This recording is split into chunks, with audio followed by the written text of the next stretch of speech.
पूरा देश जानता है कि अग्निवीर स्कीम सेना का स्कीम नहीं है, पीएमओ का स्कीम है। और पूरी सेना जानती है कि स्कीम प्राइम मिनिस्टर का ब्रेन चाइल्ड था, स्कीम सेना का ब्रेन चाइल्ड नहीं था। अरबपतियों की मदद करने के लिए जीएसटी और नोटबंदी की गई है। नरेंद्र मोदी जी अरबपतियों के लिए काम करते हैं और आपको गुजरात में हराएंगे इस बार। आप लिख के ले लो, लिख के ले लो, आपको ऑपोजिशन इंडिया गठबंधन गुजरात में हराने जा रहा है। नरेंद्र मोदी जी पूरा हिंदू समाज नहीं है, बीजेपी पूरा हिंदू समाज नहीं है, आरएसएस पूरा हिंदू समाज नहीं है।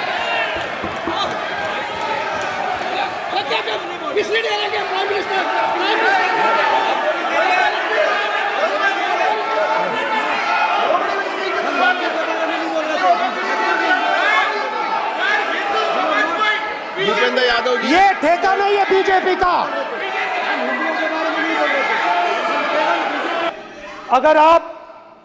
अगर आप हिंदू धर्म के जो महापुरुष हैं, महापुरुष छोड़िए, अगर आप शिव जी को देखें तो उनकी इमेज से आपको पता लगता है कि हिंदू डर नहीं फैला सकता, हिंदू हिंसा नहीं फैला सकता, हिंदू नफरत नहीं फैला सकता। और बीजेपी 24 घंटा नफरत, हिंसा, नफरत, हिंसा, नफरत, हिंसा। स्पीकर सर, कहां तक इन्होंने डर फैला दिया है?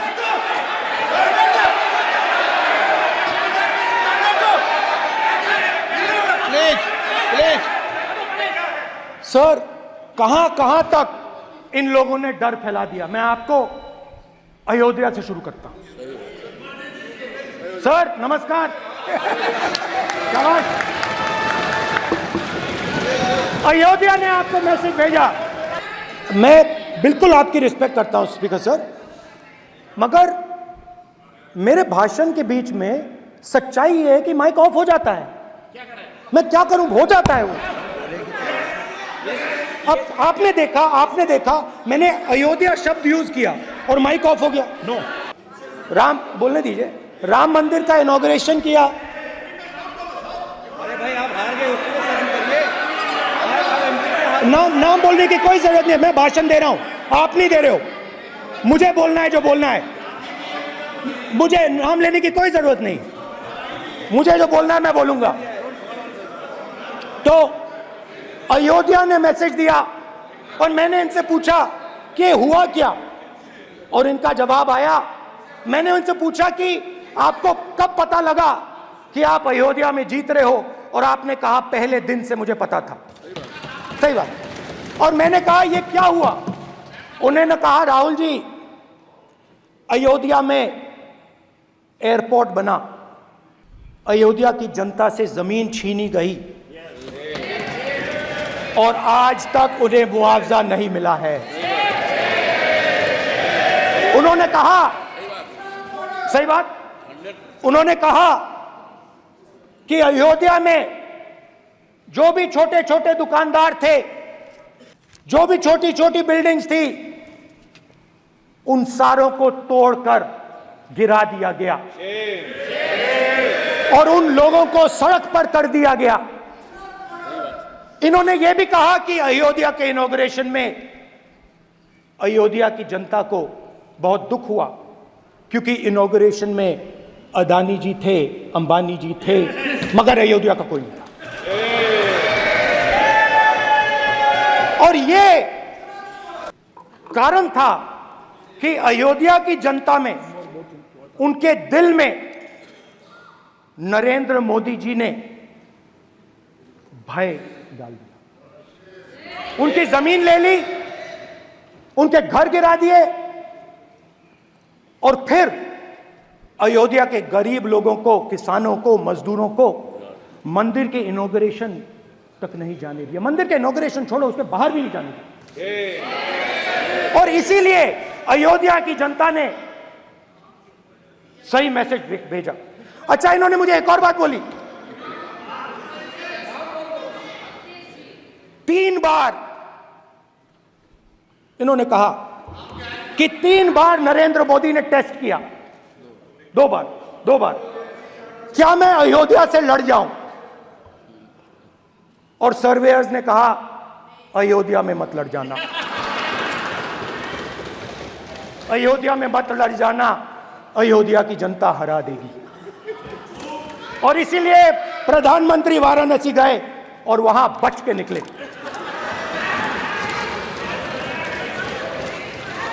तो अयोध्या की जनता को डराया, पूरे देश को डरा दिया। मैं आपको बताता हूं, आज सुबह में आया, राजनाथ सिंह जी ने मुस्कुरा के मुझे नमस्ते की, और मोदी जी बैठे हैं, मुस्कुराहट नहीं, सीरियस, नमस्ते भी नहीं करते, कहीं मोदी जी ना देख लें, प्रॉब्लम हो जाएगी। वही कहानी गडकरी जी की है, सच्चाई है। अरे भाई, अयोध्या की जनता को छोड़ो, ये तो बीजेपी वालों को डराते हैं। स्पीकर सर, आपने कहा कि डिबेट प्रेसिडेंट्स एड्रेस पे होनी चाहिए। ये जो मैंने किया है, अनुराग ठाकुर जी ने अयोध्या की बात की थी, अनुराग ठाकुर जी ने सनातन धर्म पर आक्रमण की बात की थी, इसीलिए मैंने ये किया है। मैं दिखाना चाहता हूं कि अयोध्या में क्या हुआ, अयोध्या की सच्चाई क्या थी। प्रेसिडेंट्स डिबेट में उन्होंने बात उठाई थी, मैंने बात बंद की। डर फैलाया और ऑपोजिशन का रिस्पांस, एक साथ मिलकर भारत जोड़ो यात्रा, सारे के सारे ऑपोजिशन, पूरा देश एक साथ मिलकर कन्याकुमारी से कश्मीर तक चला। और जो आपने डर फैलाया, उसके बारे में यात्रा में बहुत कुछ सुनने को मिला। आम जवान को पेंशन मिलेगी, जरूर दुख होगा, मगर हिंदुस्तान की सरकार आम जवान की मदद करेगी। मगर अग्निवीर को जवान नहीं कहा जा सकता। अग्निवीर यूज एंड थ्रो मजदूर है। और आप उससे कहते हो, उसको आप 6 महीने की ट्रेनिंग देते हो, 6 महीने की ट्रेनिंग देते हो। दूसरी तरफ चाइना के जवान को 5 साल की ट्रेनिंग मिलती है, राइफल लेकर उसके सामने खड़ा कर देते हो, उसके दिल में भय पैदा करते हो, एक जवान और दूसरे जवान के बीच में फूट डालते हो कि एक को पेंशन मिलेगी, एक को शहीद का दर्जा मिलेगा, दूसरे को नहीं मिलेगा, और फिर अपने आप को देशभक्त कहते हो। ये कैसे देशभक्त हैं? फिल्म स्टार जैसी फोटो थी उस लड़के की, फिल्म स्टार, बॉलीवुड स्टार की फोटो थी। मैं सोच रहा था, देखो इस युवा ने जान दी। स्पीकर सर, देश की सेना जानती है, पूरा देश जानता है कि अग्निवीर स्कीम सेना का स्कीम नहीं है, पीएमओ का स्कीम है। और पूरी सेना जानती है कि स्कीम प्राइम मिनिस्टर का ब्रेन चाइल्ड था, स्कीम सेना का ब्रेन चाइल्ड नहीं था। सिंपल सी बात है स्पीकर सर, इनको अग्निवीर अच्छा लगता है, आप उसको रखिए, हम उसको बदल देंगे, हटा देंगे। सिंपल सी बात है, हमारी सरकार आएगी, अग्निवीर को हम हटा देंगे, क्योंकि हम सोचते हैं कि अग्निवीर सेना के खिलाफ है, जवानों के खिलाफ है, देशभक्तों के खिलाफ स्कीम है। हम इस स्कीम को नहीं चाहते। जम्मू कश्मीर लद्दाख से आपने पहली बार स्टेट छीना है।